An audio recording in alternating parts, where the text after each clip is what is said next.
তো হ্যালো বন্ধুরা, আজকে আমি পাঁচমিশালি আচার বানিয়ে দেখাবো।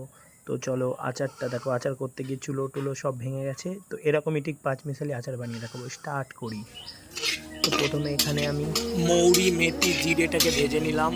কালকে কেটে রাখা আমটা, এখানে রয়েছে লেবু, আম, লঙ্কা, গাজর, আর এখানে আমি যে মশলাটাকে ভাজছিলাম এটাকে আমি ভালো করে ভেজে নিয়ে লাল লাল করে ভেজে নেবো। তারপরে এটাকে ভাজা হয়ে গেলে এটাকে আমি নামিয়ে নেব, একটা পাত্রতে রেখে দিয়ে সেটাকে আমি কিছুক্ষণের জন্য ওখানে থাকবে। তার মধ্যে আমি ভেজে নেবো সর্ষেটা ভেজে নেওয়ার পর সেটাকেও আমি নামিয়ে নেবো লাল লাল, মতলব হালকা লাল করে, তারপরে নামিয়ে নেব। তো সর্ষেটা আমার এখানে ভাজা হয়ে গেছে। এবার মেন কাজ সেটা হলো এখানে আমি সর্ষের তেল দেবো। সর্ষের তেল পরিমাণ হিসাবে দেবো, যতটা আচার তৈরি করব যতটা তেল দেওয়া উচিত সেরকম পরিমাণ হিসাবে সব কিছু দিতে হবে। তো এখানে আমি তেলটা দিয়ে দিলাম।